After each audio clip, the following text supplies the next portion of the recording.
চিত্রনায়িকা সাহারার এই হটলুক দেখে নিশ্চয়ই মাথা নষ্ট সবার। শাকিব খানের এই হিট নায়িকা তবে লম্বা বিরতি দিয়ে আবারও ফিরছেন ছবি অঙ্গনে। ভক্তদের রাতের ঘুম হারাম করে দিতে নতুন লুক নিয়ে নিশ্চয়ই আসছেন কোনো চমক দিতে। চারদিকে যখন এমন গুঞ্জন, তখন জানা গেল তার এই লুকের আসল রহস্য।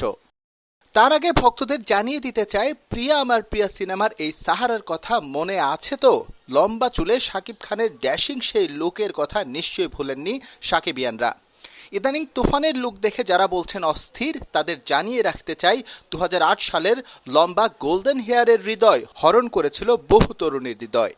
প্রিয়া আমার প্রিয়া কিন্তু কোনো মৌলিক বাংলা সিনেমা নয়।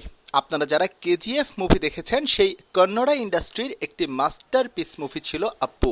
সেখানে লিড রোলে ছিলেন প্রয়াত কন্নড়া লেজেন্ড পুনিত রাজকুমার। সেই মুভির রিমেক হচ্ছে প্রিয়া আমার প্রিয়া।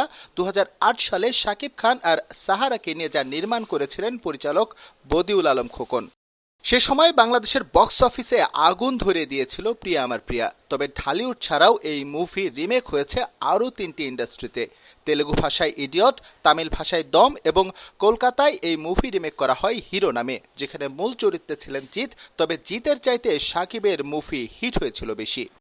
এবার ফেরা যাক সাহারা প্রসঙ্গে। পুলিশ কমিশনার রাশেদ রায়হান চৌধুরীর বোন প্রিয়ার চরিত্রে অভিনয় করেছিলেন সাহারা। সেই মুভিতে তার ইনোসেন্ট লুক ছিল হৃদয় হরণ করার মতো। পুলিশ কমিশনার মিশা সওদাগরের বোন হওয়া সত্ত্বেও তার প্রেমে পড়ে যান হৃদয়। এমন একটি সুপারহিট সিনেমার নায়িকা হয়েও চলচ্চিত্র অঙ্গন থেকে হঠাৎই গা ঢাকা দেন সাহারা। গুঞ্জন আছে, বিয়ের পর স্বামী মাহবুবুর রহমানের মন রাখতেই নাকি তার এই স্বেচ্ছায় নির্বাসন। এছাড়াও ঢালিউডে প্রায় 7টির মতো সিনেমায় অভিনয় করেছেন তিনি। আকস্মিকভাবেই সামাজিক মাধ্যম ফেসবুকে সরব হতে দেখা যায় ঢাকায় ছবির জনপ্রিয় এই নায়িকাকে, তাও আবার হট সব লুকে। তার এমন লুক দেখে নেটিজেনরা বিস্ময় প্রকাশ করেন। তবে ঘটনার শেষ এখানেই।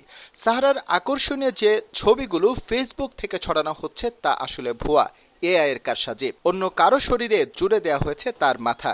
এমনকি সাহারা নামে যে ফেসবুক অ্যাকাউন্ট থেকে পোস্ট করা হয়েছে তাও ফেক।